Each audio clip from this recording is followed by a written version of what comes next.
ప్రపంచాన్ని వెనక్కి తీసుకెళ్లాలని చాలా మంది చాలా సార్లు కోరుకున్నారు. కానీ ప్రపంచం వెనక్కి వెళ్ళదు. ఒకటి ఐఎమ్ షూర్.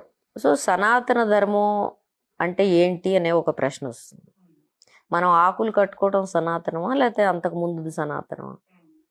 లేదు, అప్పుడు ధర్మం లేదు, ఆకులు కట్టుకున్నప్పుడు మనిషికి మతము ధర్మము దేవుడు తెలీదు అని మొదలు పెడతాం అనుకోండి. మరి భారతదేశంలో కానీ ప్రపంచవ్యాప్తంగా కానీ మొట్టమొదటిగా పూజనీయమైన వస్తువు ఏంటి మానవ సమాజంలో అంటే స్త్రీ, మాతృదేవతారాధన. ఓకే, మాతృదేవతారాధన ప్లస్ జంతువుల ఆరాధన.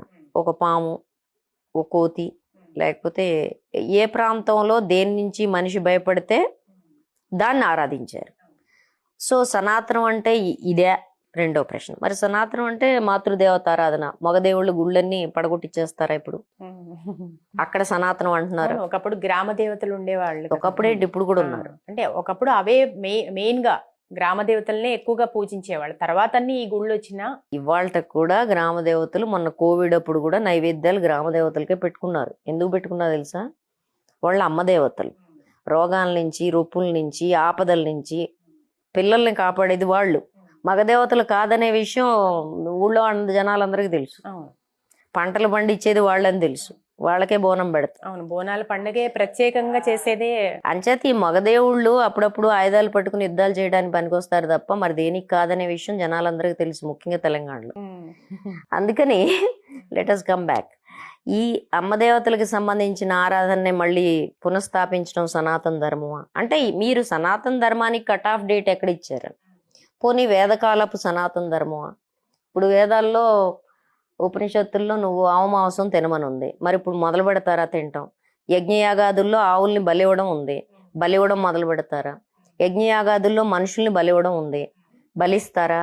ఎందుకంటే శ్రీకృష్ణుడి గురువు కొడుకు ఎవరో యజ్ఞ పశువుగా ఉంటే విడిపించి తెచ్చిన ఘటన ఒకటి ఉంటుంది భాగవతంలో. అంతే, యజ్ఞయాగాదుల్లో బలిచ్చేవాళ్ళు మనుషులను కూడా. మరి వాటిని ఇస్తారా? ఇప్పుడు సనాతన ధర్మం అంటే నేను కూడా కన్ఫ్యూజన్లో ఉన్నా. మీ కట్ ఆఫ్ డేట్ ఏంటనేది, ప్రతిదానికి ఒక కట్ ఆఫ్ డేట్ ఉండాలి కదా. లేదు, వేదకాలాన్ని మేము తిరస్కరిస్తున్నాం అంటే మీరు ఉపనిషత్తుల కాలంలో ఉన్నారా, దర్శనాల కాలంలో ఉన్నారా?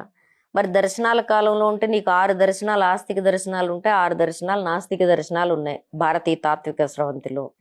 మరి ఈ నాస్తిక దర్శనాలని మీరు ఆమోదిస్తే వైశేషికము, మీమాంస ఇవన్నీ మీరు ఆమోదిస్తారా? న్యాయమీమాంస దగ్గర నుంచి అవి ఆమోదిస్తే చాలా ప్రమాదంలో పడతాము.